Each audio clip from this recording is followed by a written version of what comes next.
선한 하나님께서 우리에게 주실 말씀 함께 보도록 하겠습니다. 창세기 18장 13절에서 21절의 말씀입니다.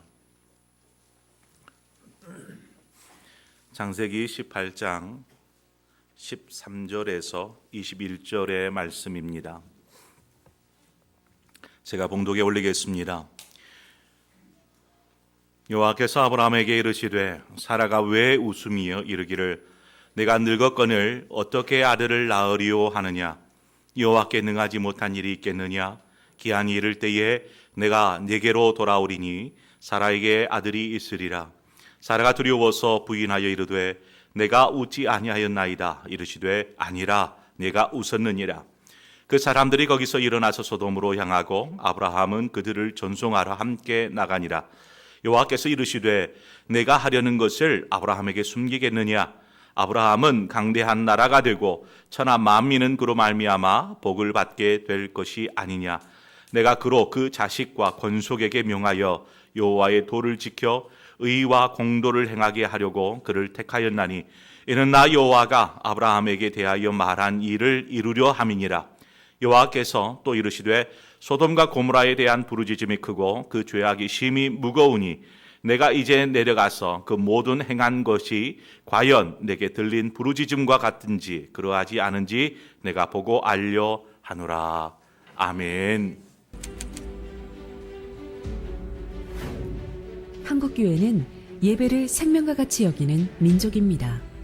우리 믿음의 선배들은 일제강점기와 한국전쟁 속에서도 예배만큼은 멈추지 않았습니다.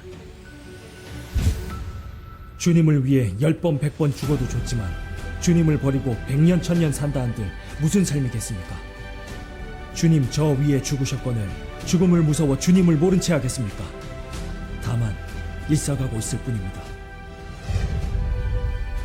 이렇게 목숨 바쳐 예배를 지켜온 한국교회. 그 결과 우리나라는 뜨거운 부흥을 경험하며 하나님의 놀라운 은혜와 복을 경험하게 되었고 세계에 우뚝 서는 한강의 기적을 만들었습니다. 하지만 국가 감염병 위기 경보가 심각 단계까지 올라온 것은 11년 전의 신종플루. 코로나19로 인한 경기 위축이 심화되고 있다. 코로나19 확산세로 종교 시설을 찾는 발길도 크게 줄었습니다. 교회 출입을 통제하고 주일 예배를 인터넷 예배로 대체하는 등 긴급 대응에 나섰습니다. 대한민국은 이러한 위기 상황 가운데서도 모든 국민들이 지혜와 힘을 하나로 모아 위기를 대처하는 모범 국가가 되었습니다.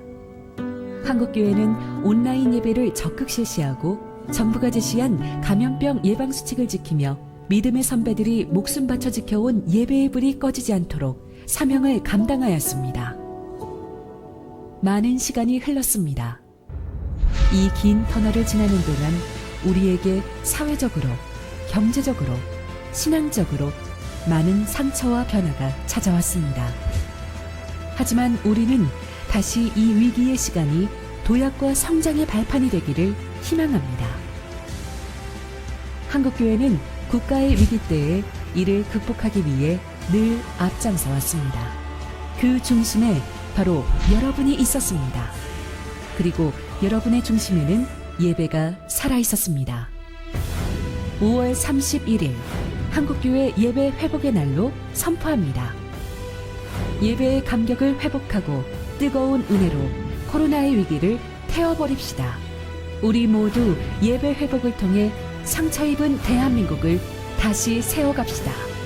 그날의 주인공은 바로 당신입니다.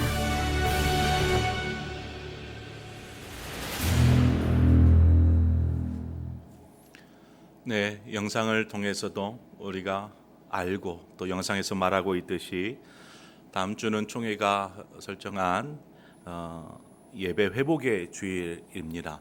그래서 다음 주 31일, 5월 31일 주일을 예배 회복의 주일로 지킬 것입니다. 코로나로 인해서 교회에 올 수 없었던 그간의 상황에서 여전히 코로나는 살아 있습니다. 종식된 것은 아니지만 무너졌던 예배를 다시 회복하자는 의미에서 총회 산하의 모든 교회가 이 일에 동참하겠습니다. 하고 있습니다. 그래서 다음 주 주일 우리 교회도 역시 예배 회복의 주일로 함께 동참하는 그러한 주일로 지키게 될 것입니다. 교회는 이를 위해서 방역과 또 여러 가지 만반의 준비를 하고 안전한 환경 속에서 모든 성도들이 함께 예배할 수 있도록 최선의 준비를 해 갈 것입니다. 언제쯤 교회에 나가야 될까 이렇게 망설이고 생각하시는 분들이 있다라면 이때에 함께 오셔서 하나님을 기쁘시게 예배하는 그러한 예배자로 서기를 축원드립니다. 오늘 본문의 말씀의 제목을 제가 힘써 여호와를 알자라는 말씀의 제목으로 잡았습니다. 그리고 그 말씀으로 함께 우리가 은혜를 나눌 것입니다. 우리가 이것은 큰 우리 교회의 비전입니다.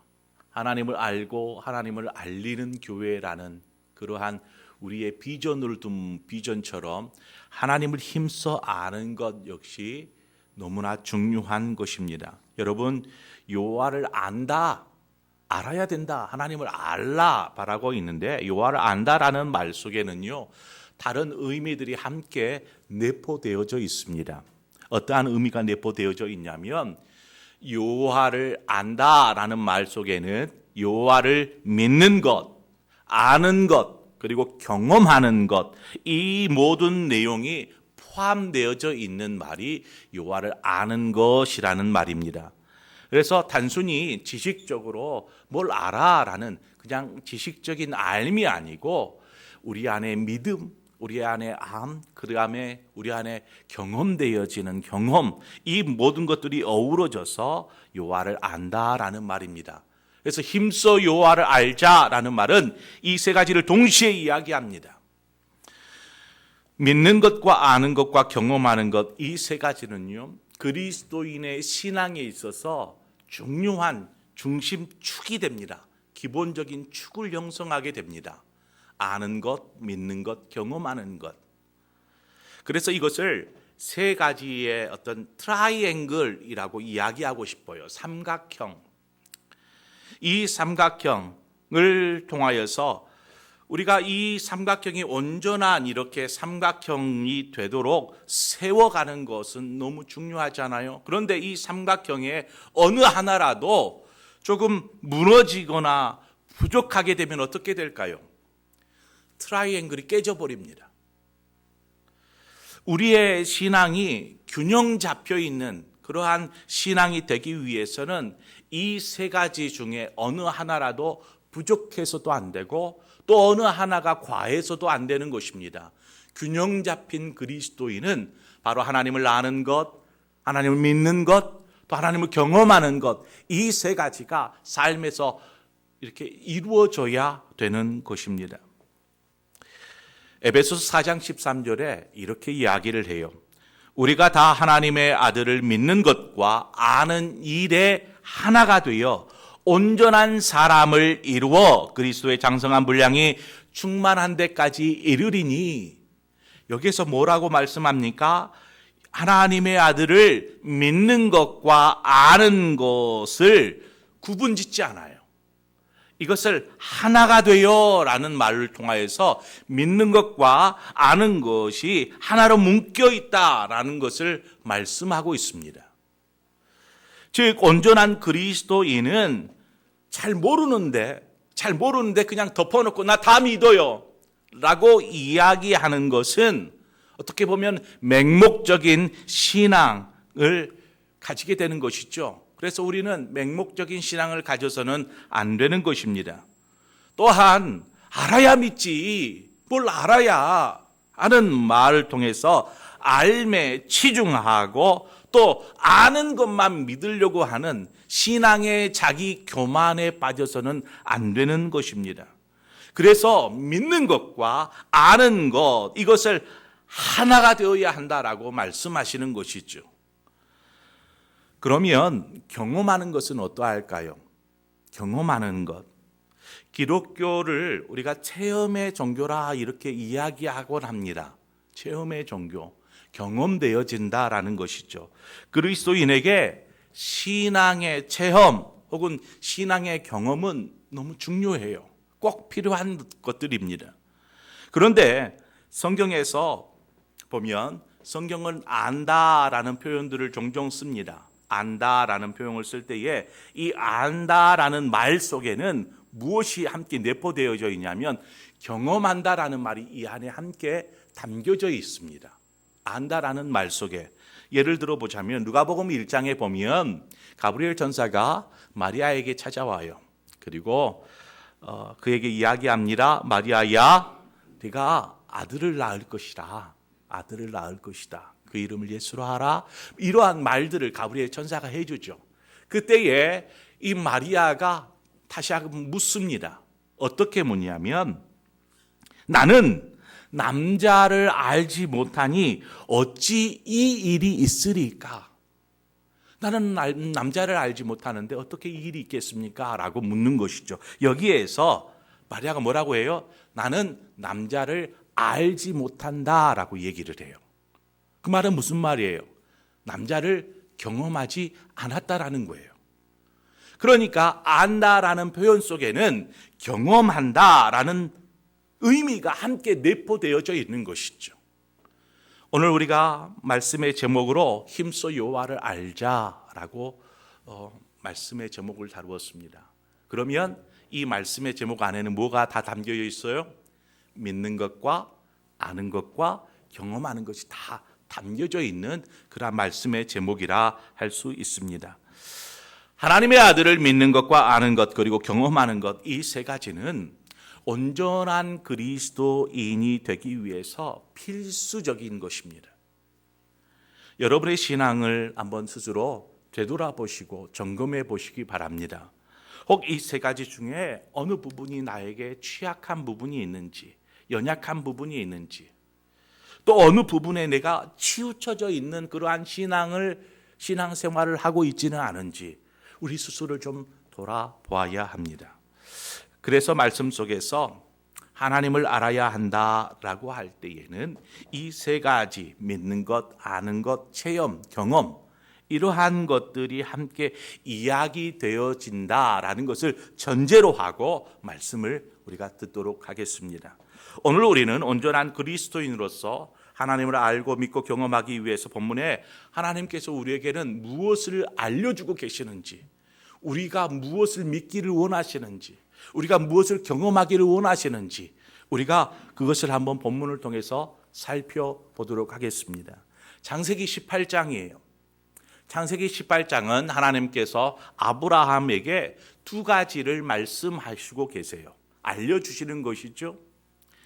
하나는 아브라함아, 내년 이맘때에 내게 아들이 있을 거야 라는 아들에 대한, 상속자에 대한 약속과 함께 오늘 본문 16절 이하에 나오는 내용이죠. 소돔과 고모라가 멸망하게 될 것, 심판받게 될 것에 대하여서 두 가지를 알려주고 있습니다. 우리가 함께 살펴보죠. 먼저 아브라함에게 하신 말씀이에요. 그런데 그 부분을 우리가 지난 시간에 살폈기에 오늘은 사라에게 이 말씀이 들려졌어요. 하나님께서 아브라함에게 하는 말을 저 문 뒤에서 듣게 되었어요. 그 말은 곧 하나님께서 사라에게도 사라야, 내년 이맘때에 너한테 아들이 있을 거야 하는 말로도 바꿔 말할 수 있는 것이죠. 하나님께서 아브라함에게 하셨던 내년 이맘때에 반드시 내게로 돌아오리니 내 아내 사라에게 아들이 있으리라. 이 말을 아브라함이 맨 처음 들었을 때에 아브라함조차도 믿지 않았어요. 창세기 17장 17절에 가보면 아브라함이 엎드려서 웃어요. 이 말을 듣고. 왜 그래요? 믿을 수가 없어서 웃어요. 그런데 동일하게 이 말이 사라에게 들리니까 사라 역시도 이것을 듣고 웃습니다. 속으로 막 웃어요. 내가 노쇠하였고 남편도 다 늙었는데 어떻게 아들을 낳아? 라는 생각을 하는 것이죠. 여기에서 하나님의 말씀에 대한 사라의 반응, 그 웃음, 그 안에는요, 사라의 믿음 없는 모습을 이야기하고 있는 것입니다. 사라가 믿지 못하는 거예요. 하나님의 말씀에 대해서. 여러분, 사라의 믿음 없음이 지금 드러났는데 그것이 사라가 하나님을 믿지 않는다라는 것은 아닙니다. 사라는 하나님을 믿고 있는 사람입니다. 한마디로 오늘날로 따지면 그리스도인인 거예요. 그리스도인임에도 불구하고 하나님께서 너에게 아들이 있을 거야 라고 말씀을 하실 때에 그 말씀을 믿지 않는 것입니다. 나름의 합당한 이유가 있어요. 무슨 이유가 있어요? 자신의 몸은 아이를 낳을 수 없는 상태, 그만큼 늙어버린, 아흔이 되어버린 그러한 상태에 놓여 있다라는 것입니다. 이와 같이 신앙에 있어서 이러한 충돌이 발생해요. 아는 것과 믿는 것, 이러한 것들이 막 충돌을 일으켜요. 왜 그래요? 우리에게 있어서, 여러분의 삶에 있어서 경험이나 혹은 우리의 이성이나 그리고 상식, 이것들은요, 우리의 삶의 가치관을 형성합니다. 그래서 뭔가를 판단하고 생각하고 결정하는 어떤 기준을 만들어요. 우리의 경험과 이성과 상식은. 그래서 그 가치관의 범위를 뛰어넘어 버리면 어떤 일이 벌어질까요? 그때서부터는요, 순수하게 믿음이 필요해요. 또 믿음이 더 크게 작용하게 됩니다. 여호수아, 예를 들어서 여호수아 10장을 한번 보세요. 여호수아 10장에 보면 여호수아가 하나님께 기도하는 내용이 나와요. 무엇을 위해서 기도하냐면, 태양아 너는 기브온 위에 머무르라. 달아 너도 아얄론 골짜기에 그리할지어다 하매 태양이 머물고 달이 멈추기를. 무엇을 기도했어요? 태양이 멈춰라, 달아 멈추어라, 이것을 기도했어요. 여러분 생각해 보세요. 상식적이잖아요. 상식. 태양이 움직이는 것은 상식이에요. 달이 움직이는 것은 우리가 이성적으로 마땅한 일이에요. 그런데 여호수아가 무엇을 기도해요? 상식 밖의 일, 이성으로 느낄 수 없는 그 이상의 것, 그 범위를 벗어난 것을 하나님께 기도하고 있더라는 것입니다. 여기에서 우리는 충돌을 경험해요. 그런 일이 있을 수 있어. 어떻게 태양이 멈춰? 달이 어떻게 멈출 수 있어? 이러한 생각을 먼저 하게 됩니다. 우리가 살아오면서 겪는 그러한 경험이나 이성이나 그러한 상식으로 생각할 때에 이 기도를 들으면 우리는 어떻게 반응하겠어요? 사라처럼 묻는 것이죠. 웃는 것. 바보같이 그런 것을 기도하고 있어? 웃는 것이죠. 그런데 놀라운 것은 하나님은 그 일을 행하시더라는 것입니다. 우리의 이성, 상식 밖의 일을 하나님은 행하시더라는 거예요. 그래서 그 범위 밖은 믿음이 필요해요. 믿음이 도구가 되는 것입니다. 본문에 하나님은 사라가 키득키득 웃는 그 웃음, 하나님을 믿지 않는 것이죠. 하나님의 말씀을, 그것에 대해서 하나님 지적하세요. 사라야, 왜 너 웃니? 라고 지적하세요. 왜 지적하시는가요? 그것은 이 웃음이 하나님을 믿지 않는 불신에서 나온 웃음이기 때문에 하나님은 지적하세요. 그런데요, 앞에 보면은요, 아브라함이 웃을 때는 하나님께 지적하지 않으세요. 왜 사라에게만 지적하실까요? 우리가 그 부분은 조금 이따 살펴보기로 하고요. 그러면서 그 웃음을 지적하시면서 뭐라고 말씀하세요? 여호와께 능하지 못한 일이 있겠느냐? 사라야, 여호와께 능하지 못한 일이 있겠느냐? 말씀하시는 거죠. 여러분, 과대망상을 가지고 기도하고 현실을 직시하지 못하고 현실을 망각한 그러한 것을, 삶을 살라는 말이 결코 아닙니다. 마태복음 7장 20절에 이러한 내용이 나와요. 진실로 너희에게 이르노니 만일 너희에게 믿음이 겨자씨 한 알만큼만 있어도 이 산을 명하여 여기서 저기로 옮겨지라 하면 옮겨질 것이요 또 너희가 못할 것이 없으리라. 주님께서 말씀하셨어요. 누구에게? 그리스도인에게, 저와 여러분에게 이렇게 말씀하셨어요. 산을 들어서 여기서 저기로 옮겨라. 그러면 옮겨질 것이다라는 거예요. 어떻게? 겨자씨 안 할 만한 믿음이 있으면 놀라운 일이 일어난다라고 말씀하시는 것이죠. 여러분 한번 예배 마치고 집으로 돌아가는 길에 저 중랑구청 옆에 있는 봉화산을 향하여서 한번 외쳐보세요. 여기서 저기로 옮겨가라 한번 선포해 보세요. 하늘을 바라보면서 태양아, 오늘은 날이 굳어서 태양이 안 보일 텐데 태양아 멈춰! 한번 얘기해 보세요. 어떠한 일이 벌어질까?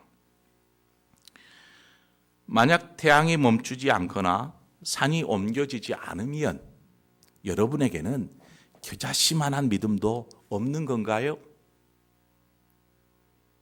저도 그렇게 할 수 없어요. 그럼 저에게도 겨자씨만한 그런 믿음도 없는 건가요? 한번 생각해 보아요. 만약 산이 옮겨지는 것, 태양이 멈추는 것, 이것이 하나님의 뜻이고 하나님의 계획이라면 이보다 더 놀라운 일은 일어날 것입니다. 하지만 우리가 종종 하나님을 시험하듯이 그냥 산아 옮겨라, 태양아 멈춰라 이렇게 하는 것은요, 하나님을 만홀히 여기는 거예요. 사단이 예수님을 시험했어요. 저기 꼭대기에 올라가 가지고 떨어져 봐라. 그러면 천사가 얼른 와서 받을 거야. 이 얘기를 시험해요. 그래서 예수님 뭐라고 해요? 하나님을 시험하지 말라. 하나님을 시험하는 거예요. 하나님을 만홀히 여기는 거예요. 그것은 죄예요. 사라에게 하신 말씀, 너에게 아들이 있을 거야. 요수가 했었던 그 기도, 마태복음에서 말하는 비유를 통해서 하나님은 무엇을 말씀하시고 계세요? 왜 너는 믿음이 없니? 이것을 지적하고 계시나요? 그것이 아니라 우리의 이성, 우리의 경험, 우리의 상식을 뛰어넘는 일이 믿음이 있으면 일어날 수 있다는 거죠. 하나님의 전능하심을 경험하게 될 것을 말씀하고 계시더라는 것입니다. 우리가 온전한 그리스도인이 된다라는 것은 어떤 이성 안에만 멈추는 것이 아니에요. 상식선에서만 일하는 것이 아니에요. 하나님은 그 이상의 것들을 행하세요. 그래서 뭐라고 말씀하세요? 하나님은 여호와는 능하지 못한 일이 있겠느냐 말씀하시는 것이죠. 이성과 생각의 한계점에서 이것을 뛰어넘는 믿음의 사람이 있는가 하면 여기에서 두려움 속에 그냥 포기해버리는 사람이 있습니다. 여기 밖에 일이 일어나겠어. 이 정도 선에서. 하나님께서 아무 말씀도 하지 않고 사라를 그냥 사라가 웃든 말든 그냥 지적하지 않고 떠나버렸다라면 사라의 삶은 어떠했을까요? 설령 하나님의 뜻으로 아이를 낳아도 아마 그러한 일이 이루어졌어도 더 나은 신앙으로 이렇게 자라지 못했을 거예요. 하나님은 그것을 지금 이야기하시고 계시는 것입니다. 하나님께서 사라의 웃음 지은 것을 그냥 쉽게 넘어가지 않고 그것을 지적하신 것은 사라로 하여금 자신의 한계를 뛰어넘는 그러한 믿음, 그러한 신앙, 이성과 상식의 선을 뛰어넘는 그러한 신앙의 사람, 믿음의 사람으로 하나님께서 사라를 이끌고 계시는 것을 오늘 본문을 통해서 우리는 보게 됩니다. 우리의 신앙이 성장하기 위해서는요, 한계점을 뛰어넘을 수 있는 용기가 필요해요. 항상 우리의 생각선에서 움직이시는 하나님이 아니고 그 이상의 것, 그것을 위해서는 믿음이 필요해요. 용기가 필요해요. 이 용기를 성경은 뭐라고 얘기를 해요? 담대함, 믿음의 담대함이라고 얘기를 합니다. 그래서 하나님께서 여호수아에게 뭐를 말씀하세요? 여호수아야, 너는 강하고 담대하라 말씀하시는 거죠. 두려워하지 말면 놀라지 말라. 내가 너와 함께 함이니라. 주님 말씀하시는 거예요. 무슨 말이에요? 한계를 뛰어넘어라. 믿음으로 하나님을 바라보아라 말씀하시는 것이죠. 여러분은 어떻게 신앙생활하세요? 어떠한 것이 정말 성숙한 그리스도인, 온전한 그리스도인의 모습일까요? 믿음으로 사는 거예요. 그것은 여러분의 상식, 경험, 이성을 뛰어넘는 믿음을 얘기합니다.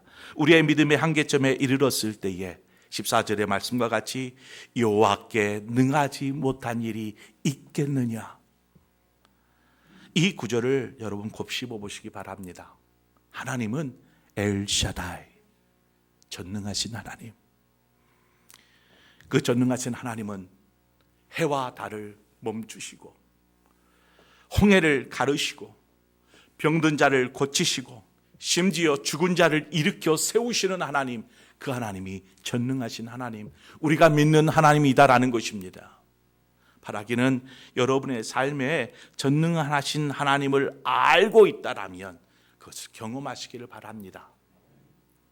그런데 정작 삶의 현장에서, 삶에 있어서는 두렵고 떨리는 것이죠. 이성 밖의 일을 뭔가를 하려고 한다, 상식 밖의 일을 한다고 할 때에 두렵고 불안한 마음이 생깁니다. 그래서 이성과 상식의 한계를 뛰어넘지 못하고 그 안에서 주저앉아 버리는 것이죠. 어쩌면 우리의 믿음이 이렇게 초라한지 모릅니다. 그래도 우리가 믿음 없음이 드러날지라도, 사라의 웃음이 주님의 귀에 들릴지 몰라도 하나님께서는 그것을 야, 너 왜 믿음 없니 하지 않으시고, 사라야, 믿음 있는 사람이 되어야지 하면서 끌어당기시는 주님처럼 오늘 말씀에서와 같이 우리 역시, 우리의 신앙 역시 믿음 없음이 드러날지라도 여기에서 낙심하지 말고 두려워하거나 그렇게 불안해하지 말고 겸손하게 하나님 앞에 엎드리는 것이죠. 하나님, 나는 믿음 없는 사람인가 봐요. 믿음 없음을 인정하는 것입니다. 그리고 믿음 얻기를 구하는 것입니다. 나의 믿음 없음을 불쌍히 여겨 주옵소서. 나에게 믿음을 주옵소서. 그것은 곧 뭐예요? 하나님을 알게 도와주십시오. 하나님을 경험하게 도와주십시오. 라는 기도의 내용과 같습니다. 두 천사를 소돔으로 보내요. 그리고 하나님과 아브라함만 남았습니다. 그런데 그때에 오늘 보면 17절에 보니까 여호와께서 이르시되 내가 하려는 것을 아브라함에게 숨기겠느냐 말합니다. 하나님은 아브라함에게 구체적으로 자신이 어떻게 하실지 하나님의 뜻과 계획을 드러내 보이십니다. 이처럼 하나님은 저와 여러분 모두에게 하나님의 계획, 하나님의 뜻을 드러내 보이시기를 즐거워하세요. 즐거워하십니다. 하나님의 말씀인 성경, 이 성경이 무엇입니까? 하나님의 뜻과 계획, 그리고 그것이 성취되어져 가는 것을 기록해 놓은 것이 바로 성경이지 않습니까? 구약에서는 무엇을 말씀하세요? 이 땅, 죄로 물들어버린 이 땅을 구원할 메시아 예수 그리스도를 약속하셨고 그 약속을 밝히 드러내셨습니다. 구약 성경을 통해서, 신약을 통해서 이 땅에 오셨고 십자가를 통해서 우리를 구원하심으로 약속을 성취하셨으며, 더 나아가 새로운 약속, 다시 오시겠다 하는 새로운 약속을 하셨습니다. 이처럼 하나님은 우리에게 하나님의 뜻, 하나님의 계획을 드러내 보이셨어요. 말씀을 통하여서. 오늘 말씀을 보니까 아브라함에게 두 가지를 또 드러내 보이셨어요. 어떤 것을 보이셨습니까? 18절에 보니까 아브라함은 강대한 나라가 되고 저나 만민은 그로 말미암아 복을 받게 될 것이야 하니냐. 하나님께서 아브라함에게 이전에 25년 전에 아브라함아 아브라함아 부르셨을 때에 하셨던 그 약속하신 것을 반드시 이루어 주겠다라는 약속을 다시금 여기에서 하시고 계시는 거예요. 20절에 보세요. 여호와께서 또 이르시되 소돔과 고모라에 대한 부르짖음이 크고 그 죄악이 심히 무거우니, 죄악이 가득한 소돔과 고모라의 심판에 대해서 지금 말씀하고 계세요.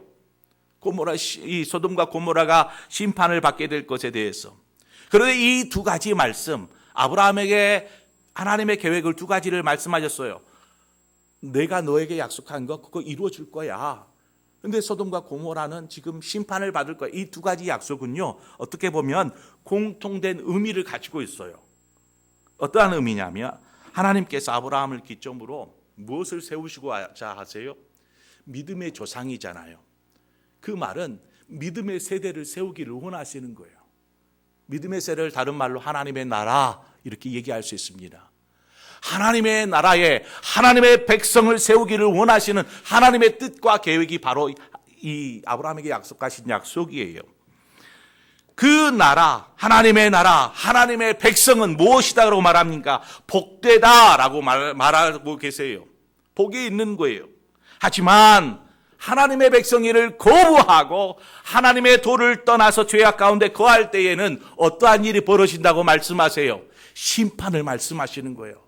소돔과 고모라의 심판, 이것을 지금 말씀하고 계시는 거예요. 그래서 이 내용은 아브라함 너만이 아니고 아브라함 이후의 믿음의 세대에게 하시는 말씀인 것입니다. 곧 저와 여러분에게 하시는 말씀이에요.